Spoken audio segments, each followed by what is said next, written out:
દક્ષિણ ચીન સમુદ્ર અને પૂર્વીય ચીન સમુદ્રમાં ચીનની આક્રમક પ્રવૃત્તિઓથી એશિયામાં તણાવ વધી ગયો છે. ફિલિપાઇન્સે જણાવ્યું કે ચીનના કબજાના સુબી રીફથી ફિલિપાઇન્સના સર્વેલન્સ એરક્રાફ્ટ પર 3 ફ્લેયર છોડવામાં આવ્યા. એ જ વચ્ચે જાપાને આરોપ લગાવ્યો કે ચીની ફાઇટર જેટ્સે ઓકિનાવા પાસે તેના સૈન્ય વિમાન પર જોખમી ફાયર કંટ્રોલ રડાર લોક કર્યો, જેનો બંને દેશોએ કડક વિરોધ નોંધાવ્યો છે. એશિયા પેસિફિકમાં ચીને એક જ દિવસે 2 મોરચાઓ પર એવો દાવ રમ્યો જેથી આખા વિસ્તારમાં તણાવ અચાનક વધી ગયો. પહેલા દક્ષિણ ચીન સમુદ્રમાં ફિલિપાઇન્સના નિગરાની વિમાન પર ચીનના કબજાના સુબી રીફથી 3 ફ્લેયર છોડવામાં આવ્યા અને તેના કેટલાક જ કલાકો પછી જાપાને આરોપ લગાવ્યો કે ચીની લડાકુ વિમાનોએ તેના સૈન્ય વિમાન પર ફાયર કંટ્રોલ રડાર લોક કર્યો, એટલે કે એવું પગલું જે સીધું સંભવિત મિસાઇલ હુમલાની ચેતવણી તરીકે ગણાય છે. ફાયર કંટ્રોલ રડાર લોક એટલે શું, સાદી ભાષામાં તમને એ પણ સમજાવી દઈએ. તો ફાયર કંટ્રોલ રડાર લોક એ સૈન્ય વિમાનોમાં વપરાતા ખાસ પ્રકારના રડારનો ઉપયોગ છે, જેનો મુખ્ય હેતુ હવાથી હવા અને જમીનથી હવામાં મિસાઇલ છોડવા માટે ટાર્ગેટને ચોક્કસ રીતે લક્ષ્ય બનાવવાનો હોય છે.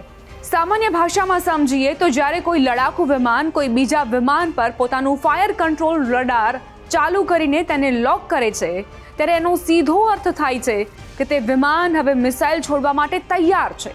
મતલબ કે રડારે ટાર્ગેટના ચોક્કસ અંતર, ઝડપ, ઊંચાઈ અને દિશા માપી લીધી છે. મિસાઇલ છોડવામાં આવે તો તે સીધું ટાર્ગેટને હિટ કરે છે અને તેની ચોક્કસ ગણતરી થઈ ગઈ છે. અને સૈન્ય ભાષામાં હાર્ડ લોક કહેવાય છે અને એ ખૂબ જ આક્રમક અને જોખમી કૃત્ય ગણાય છે, કારણ કે તેનાથી ટાર્ગેટ વિમાનને તરત જ ચેતવણી મળે છે, એટલે કે RWR રડાર વોર્નિંગ રિસીવર વાગે છે. આવી સ્થિતિમાં પાયલટને લાગે છે કે હવે મિસાઇલ હુમલો થવાનો છે, એટલે તે તરત જ બચાવના પગલાં લે છે. શાંતિકાળમાં પણ આવું કરવું એ યુદ્ધની ધમકી સમાન ગણાય છે.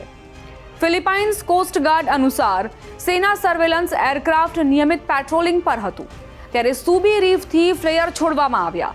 ચીને કોઈ પ્રતિક્રિયા નથી આપી, પરંતુ આ જ જગ્યા છે જ્યાં ચીને છેલ્લા દાયકામાં કૃત્રિમ ટાપુઓ બનાવીને મિસાઇલો તૈનાત કરી છે. ફિલિપાઇન્સનું કહેવું છે કે આ ઉડાન સંપૂર્ણપણે કાયદેસર હતી અને ધ્યેય માત્ર પર્યાવરણ અને માછીમારીનું મોનિટરિંગ હતું. પરંતુ વિમાનના કેમેરામાં કેપ્ચર થયેલા ફ્લેયર ચીનના મેસેજની ગંભીરતા પોતે જ જણાવે છે. જાપાનના રક્ષા મંત્રી શિન્જીરો કોઇઝુમીએ દાવો કર્યો કે ચીની ફાઇટર્સે ઓકિનાવા પાસે જાપાની વિમાનોને રડારથી લોક કરી દીધા, જે કોઈ પણ સૈન્ય સંઘર્ષ પહેલાનો સૌથી જોખમી પગલું છે. જાપાને ચીનની આ હરકત બાદ સખત વિરોધ નોંધાવ્યો છે અને તેને છેલ્લા કેટલાક વર્ષોમાં સૌથી ગંભીર ઘટના તરીકે ગણી છે.